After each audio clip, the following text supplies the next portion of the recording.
కాసేపట్లో వైసీపీ అధినేత Jagan press meet నిర్వహించనున్నారు. తాజా రాజకీయ పరిణామాలు, 2 ఏళ్ల కూటమి పాలనపై జగన్ మాట్లాడనున్నారు. విశాఖ ప్రమాద బాధితులకు ప్రభుత్వం అందిస్తున్న ఆర్థిక సహాయం, నష్టపరిహారం అంశాలపై స్పందించనున్నారు. అలాగే కూటమి పాలనలో ప్రజలు ఎదుర్కొంటున్న సమస్యలు, ప్రభుత్వ పనితీరును ప్రస్తావించనున్నారు. అమరావతి ప్రాంత రైతులు ఎదుర్కొంటున్న సమస్యల్ని ఈ ప్రెస్ మీట్లో ప్రస్తావించనున్నారు జగన్.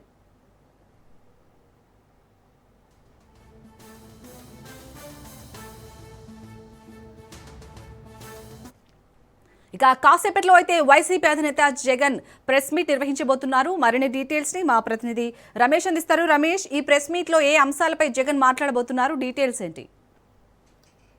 చాలని మాజీ ముఖ్యమంత్రి వైఎస్ జగన్మోహన్ రెడ్డి మరి కాసేపట్లో కూడా తాడేపల్లి కేంద్రంగా కూడా మీడియా సమావేశాలు ఏర్పాటు చేయనున్నారని చెప్పుకోవచ్చు. ఏదైతే ఇటీవల జరిగినటువంటి విశాఖ ప్రమాదం పైన అటు వైఎస్ జగన్మోహన్ రెడ్డి చాలా ఘాటుగా స్పందించాడు.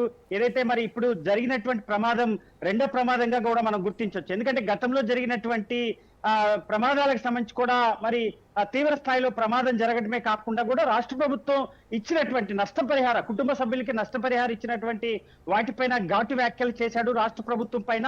అదేవిధంగా మంత్రి నారా లోకేష్, డిప్యూటీ సీఎం పవన్ కళ్యాణ్ పైన కూడా తీవ్ర వ్యాఖ్యలు చేశాడు వైఎస్ జగన్మోహన్ రెడ్డి. ఎందుకంటే గతంలో చనిపోయినటువంటి బాలయ్య అనే కుటుంబానికి కూడా ఇంతవరకు కూడా రాష్ట్ర ప్రభుత్వం 25 లక్షలు నష్టపరిహారం ప్రకటించింది, కానీ ఇంతవరకు కూడా మరి నష్టపరిహారం అందలేదంటూ కూడా బాధితులు జగన్ ని ఆశ్రయించినటువంటి పరిస్థితి కనపడుతుంది. అయితే ఇది ఒక కీలక సమావేశం అని చెప్పుకోవచ్చు. ఎందుకంటే వెన్నుపోటుకి కూటమి ప్రభుత్వం సంబంధించి వెన్నుపోటుకి 2 ఏళ్ల కాలం పూర్తయిందంటూ కూడా వైసీపీ తీవ్ర స్థాయిలో కూడా రాష్ట్ర వ్యాప్తంగా కూడా కార్యక్రమాలు చేపడుతుంది. అటు ఇన్ఛార్జీలుగా ఉన్నటువంటి వైసీపీకి సంబంధించినటువంటి 11 మంది ఎమ్మెల్యేలతో పాటు ఇతర వైసీపీకి సంబంధించినటువంటి ఇన్ఛార్జీలు కూడా అటు వెన్నుపోటుకి 2 ఏళ్ల కాలం పూర్తయిందంటూ కూడా తీవ్ర స్థాయిలో కూడా మరి విమర్శలు చేస్తున్నటువంటి పరిస్థితి మనకు కనపడుతుంది. కూటమి ప్రభుత్వం పైన చేస్తున్నటువంటి ప్రజా వ్యతిరేక నిర్ణయాలని తీవ్ర స్థాయిలో వైసీపీ ఎండకట్టేటువంటి అవకాశం ఉంది. ఎందుకంటే ఇటీవల మనం చూస్తున్నాం వైఎస్ జగన్మోహన్ రెడ్డి బాధిత కుటుంబాల మధ్య అటు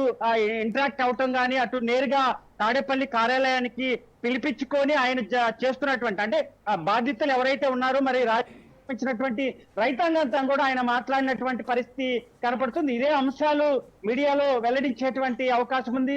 రాష్ట్ర ప్రభుత్వాన్ని ఉద్దేశించి, అదేవిధంగా ఇటీవల కేంద్ర ప్రభుత్వం ఇచ్చినటువంటి నిధులకు సంబంధించి కూడా కొంత వైఎస్ జగన్మోహన్ రెడ్డి మాట్లాడేటువంటి అవకాశం ఉంది. ఏది ఏమైనా ఏదైతే కూటమి ప్రభుత్వం అటు విశాఖ సంబంధించినటువంటి వ్యవహారం కానీ, అదేవిధంగా రాష్ట్ర ప్రభుత్వం కూటమి ప్రజల వ్యతిరేక నిర్ణయాలతో పాటు ఇచ్చినటువంటి హామీలను కూడా ఏ ఒక్కటి నెరవేర్చలేదంటూ కూడా వైఎస్ జగన్మోహన్ రెడ్డి ఈ మీడియా సమావేశంలో కూడా వెల్లడించేటువంటి అవకాశం ఖచ్చితంగా కనపడుతుంది.